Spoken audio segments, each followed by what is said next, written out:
ओम शांति 2/10/2021। आज की मुरली से मनन चिंतन। हमारे दो बाप हैं, एक लौकिक बाप जो शरीर का पिता है, एक पारलौकिक बाप जो आत्मा का पिता है। लौकिक बाप के बच्चे दुख के समय पारलौकिक बाप को पुकारते हैं, उसको सुप्रीम फादर कहा जाता है। लौकिक बाप को सुप्रीम फादर नहीं कहेंगे। हम आत्माएं अपने बाप को भूल गई कि आत्माओं का बाप कौन है, इसलिए हम उसको पुकारते हैं ओ गॉड फादर। हम नैनहीन को नैन दो ताकि अपने बाप को पहचान सके। आत्मा को उसकी पहचान एक आत्मा अर्थात परम आत्मा ही दे सकती है। आगे बाबा कहते बाप भी कलप कलप पाकर भारत को हेवन बनाते हैं। अब कलयुग जाने वाला है, सतयुग आने वाला है। कलयुग और सतयुग के बीच के समय को पुरुषोत्तम संगम युग कहते हैं। इस युग में बाप भ्रष्टाचारियों को श्रेष्ठचारी पुरुषोत्तम बनाते हैं। बाप स्मृति दिलाते हैं लक्ष्मी नारायण पुरुषोत्तम थे, उनकी डायनेस्टी का राज्य था।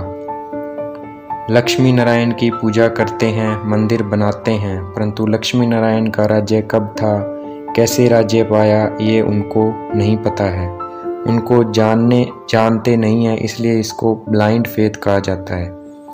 शिव की भी पूजा करते हैं, मनुष्य ये नहीं जानते हम शिव की पूजा क्यों करते हैं, उन्होंने आकर क्या किया था। आगे बाबा कहते शास्त्रों में गपोड़े लिख दिए हैं 84 लाख जन्म होते हैं। एक मनुष्य आत्मा के 84 लाख नहीं 84 जन्म होते हैं। बाप हम आत्माओं से बात कर रहे हैं और सत्संगों में मनुष्य को भक्ति की बातें सुनाते हैं।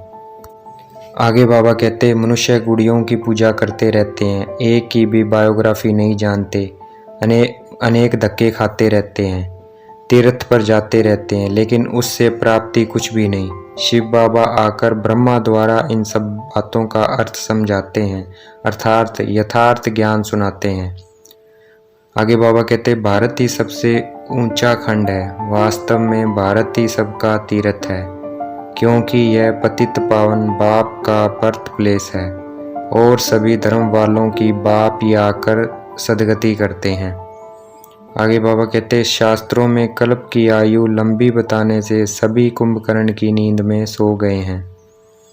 आगे बाबा कहते अब हमें आत्म अभिमानी बनना है और अपने पिता को याद करना है। याद से हम तमो प्रधान से सतो प्रधान बन जाएंगे। हम यहाँ बाबा के पास आते ही हैं मनुष्य से देवता बनने अथवा पतित से पावन बनने। अभी हम जो भी कर्म 5 विकारों के वश करते हैं वो पाप कर्म कहलाते हैं, अर्थात विक्रम कहलाते हैं। और सतयुग में 5 विकार होते नहीं, इसलिए हम वहाँ जो भी कर्म करते हैं वो अकर्म कहलाते हैं, वहाँ कोई पाप कर्म नहीं होता। आगे हैं मातेश्वरी जी के अनमोल महावाक्य। पहला, मनुष्य का एम ऑब्जेक्ट क्या है और उसे प्राप्त करने का तरीका क्या है। मनुष्य का एम ऑब्जेक्ट है उसे इस जीवन में सदा सुख शांति मिले और चेक करना चाहिए क्या अभी वो मिल रही है। अगर हम सुख शांति 2 शब्द बोलते हैं तो ऐसी दुनिया कभी रही होगी। जैसे दिन रात 2 शब्द हैं, दिन रात होती है तभी तो 2 शब्द हैं, वैसे ही सतयुग कलयुग 2 नाम है तो जरूर इनमें कोई फर्क होगा। सतयुग जहाँ सदा सुख शांति थी, कलयुग जहाँ सदा दुख ही दुख है, तो हम कह सकते हैं सतयुग सुख शांति, कलयुग दुख अशांति। अब सदा सुख शांति प्राप्त करने का यथार्थ तरीका है नॉलेज और दूसरा है एम ऑब्जेक्ट। अगर हमें इन दोनों से सदा सुख शांति प्राप्त हो रही है तो हमारा रास्ता एकदम यथार्थ है। दूसरा, निराकारी दुनिया, आकारी दुनिया और साकारी दुनिया का विस्तार। निराकारी दुनिया में सिर्फ आत्मा निवास करती है, ये दुनिया हमेशा रहती है। आकारी दुनिया में सूक्ष्म शरीर का पाठ चलता है जो द्वापर से शुरू होता है, जिस द्वारा भक्तों को साक्षात्कार होते हैं।